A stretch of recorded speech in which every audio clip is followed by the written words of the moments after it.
2023 मुझे आज भी डेट याद है, मॉम का ऑपरेशन हुआ था। मैं शाम को उनसे मिली जाके एंड वो पेन में थी बट उन्होंने देख के स्माइल दिया। उसमें भी उनके साथ झगड़े हुए, नोक-झोंक हुई, बहुत सारी बातें करी। वो ठीक ही थे, कैसे भी अपने आप को पूरा पॉजिटिव रख रहे थे।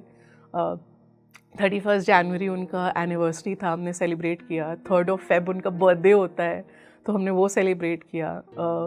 बहुत अच्छे से खुशी खुशी उन्होंने, और उनका एक हाथ वो बैंडेजेस लगते हैं जब आपको एडेमा होता है, देयर इज एक प्रोसेस होता है जो आपके लिए करते हैं, तो वो करा। लेकिन मम्मी का उस टाइम पे ना जैसे मुझे ध्यान नहीं करना, मुझे किसी से पूजा पाठ भी नहीं करनी, मुझे किसी के साथ कुछ नहीं करना, मेरा कोई अब कुछ कनेक्शन ही नहीं है मेरा। जब वो ये सब बोलती थी तो मुझे गुस्सा आता था, पर आज जब मैं उस चीज़ को देखती हूँ तो मुझे लगता है कि वो ज़ीरो स्टेट में जा चुके थे। उनको फिज़िकली कहीं से कुछ कनेक्ट करने के लिए ज़रूरत ही नहीं थी, क्योंकि मम्मी का शरीर धीरे धीरे ख़राब ही हो रहा था।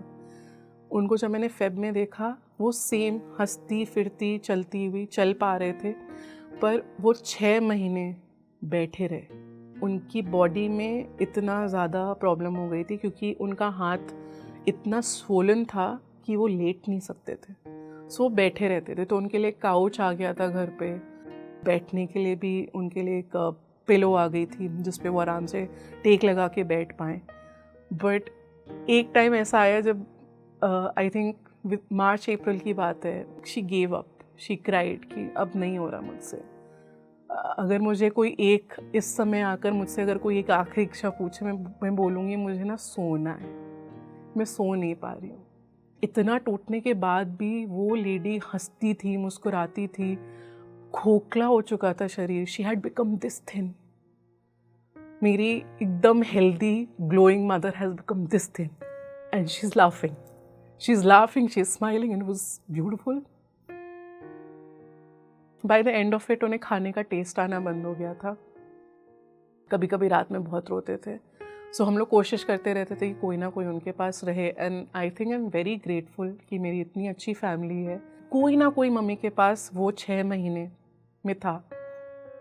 अब जब मैं 6 महीने की बात कर रही हूँ, एक बहुत ही इम्पॉर्टेंट बात जो मुझे अभी वापस से याद आ रही है। जब वो ऑपरेशन का सीन हुआ था और जब मैं लैंड कर रही थी लखनऊ में, उस टाइम कानपुर में एयरपोर्ट प्रॉपर्ली शुरू नहीं हुआ था, तो मेरी फ़्लाइट जो थी वो कटक से लखनऊ तक की थी। मैं लखनऊ में लैंड कर रही हूँ, मैंने पैर नीचे रखा है और एक ना अंदर से आवाज़ आई, तुम्हारे पास 6 महीने अपनी माँ के साथ। और मैंने कहा बकवास नहीं सोचनी है।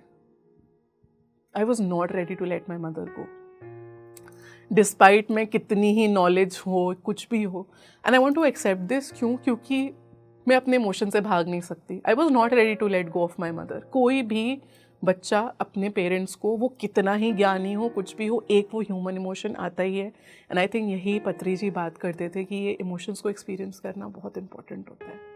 उस दिन मैंने अपने अंदर का डर देखा, और वो डर इतना भयावह है कि मैं अपने आप को बोल रही हूँ कि फालतू की ना बकवास थॉट दोबारा आएंगे ना तो थप्पड़ खाओगी तुम।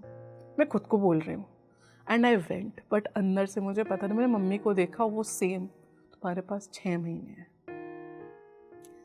एंड एग्जैक्टली 6 महीने बाद जुलाई 14 को मॉम ने डिसाइड किया जाना है।